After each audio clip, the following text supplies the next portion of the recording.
All right, let's just dive right in. Welcome to today's Explainer, where we're looking at what is honestly one of the most fascinating ironies in all of horological history. Picture this. You create a product that gets universally panned as a massive, awkward failure for literally decades, only for it to accidentally become an absolute legend and an icon of modern design. Today, we're exploring the wild story of the IWC Portugieser. Its iconic, massive size and that super clean dial, they were never deliberate fashion choices. They were actually just the accidental byproduct of trying to solve a very specific engineering problem. It is such a brilliant story of function inadvertently defining form. And that brings us to Crown and Patina, where we focus on the absolute greatest vintage watch stories out there. We're going to take a quick 8-minute journey into exactly how two businessmen essentially stumbled into inventing a legendary design, why the world completely and totally rejected it for 60 years, and how that very same original model is now revered as one of the most admired watches in history. So if you love a good underdog story, you are definitely in the right place. So let's start with the hook, what I like to call the 60-year mistake. Back in 1939, two businessmen marched up to IWC with a seemingly impossible demand. They wanted a wristwatch that possessed the extreme, unwavering accuracy of a marine chronometer.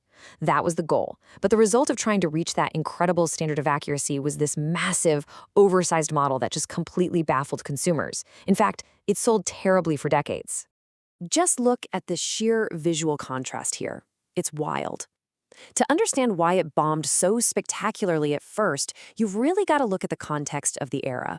In 1939, standard men's dress watches were tiny, usually hovering around 31 to 32 millimeters in diameter. They were discreet, they were elegant. And then you have the IWC Portugieser, weighing in at a massive 41 to 43 millimeters. Next to the standard watches of the day, it looked incredibly ungainly. It just looked totally out of proportion. To the consumers of 1939, it honestly looked completely wrong. So here is our chronological roadmap for today. 1868, IWC is founded. 1939, the impossible request. And finally, 1993, the 125th anniversary reissue. Act 1, the American in Schaffhausen. Now, to really get this watch, you have to understand its DNA. Founded back in 1868 by American engineer Florentine Ariosto Jones in Schaffhausen, Switzerland, IWC had this core philosophy: combine traditional, high-end Swiss craftsmanship with the raw scale and efficiency of American manufacturing. The result was a brand ethos built entirely on creating robust, precise, and completely no-nonsense engineering. You see, IWC wasn't about flashy jewelry. They were about building serious, reliable instruments. Keep that whole function-first mentality in the back of your mind because it's absolutely crucial to our whole story. Act 2, the impossible request. Okay, so in 1939, two Portuguese importers named Rodrigues and Teixeira came to IWC with an uncompromising demand. They wanted a wristwatch with the extreme accuracy of a marine chronometer, those highly precise clocks they used for navigating ships at sea. But tiny wristwatch movements of the 1930s, they simply couldn't hit those extreme precision marks. The physics just weren't there. So IWC engineers turned to calibre 74. Because calibre 74 was a massive pocket watch movement. In order to fit this highly accurate, large movement onto a human wrist, they were literally forced to make the case an enormous 41 to 42 millimeters. The massive size wasn't a style choice at all. It was a sheer engineering necessity. Act 3, the design that looked wrong. Because this entire watch was reverse-engineered just to house a giant pocket watch movement, its visual identity was 100% dictated by function. I mean, if you look at the dial layout, it is incredibly plain and utilitarian.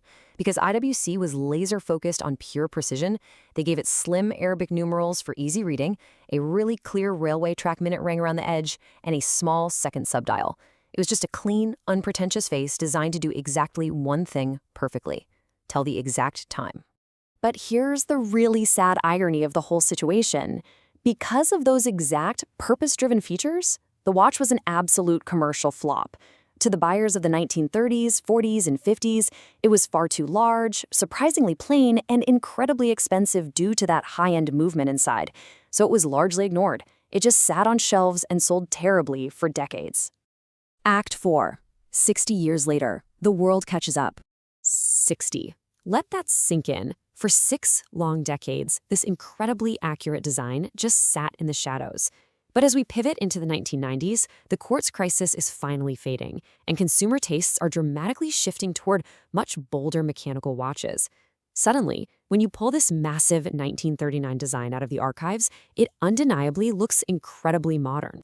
So let's look at how this builds into IWC's modern era. In 1993, to celebrate their 125th anniversary, IWC realized something huge. They recognized that consumer trends had finally aligned with their old mistake. They realized they had this heritage design sitting there that perfectly fit the new demand for large mechanical watches. So they reissued the Portugieser. And guess what?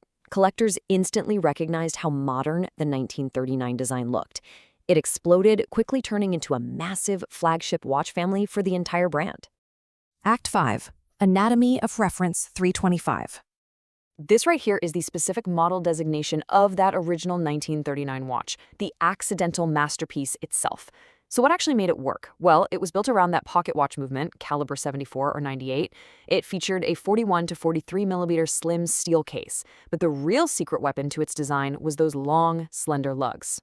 Those lugs were the absolute key to making a massive pocket watch movement actually wearable and surprisingly elegant on the wrist. Combine that with a clean white or silver dial and slender feuillet or leaf-shaped hands, and you get a beautifully cohesive design. Now, because the original was such a commercial flop back in the day, very, very few were ever actually made. Today, original pre-war and wartime examples of the Reference 325 are just exceedingly rare. They command incredibly high prices on the vintage market. And because of that extreme rarity and all the many reissues that followed over the years, buying one today absolutely requires expert authentication. Act 6. Legacy. Right all along. The ultimate takeaway here is that the Portugieser was literally never meant to be fashionable. It was just an honest, engineering-driven solution that somehow created a totally timeless design foundation.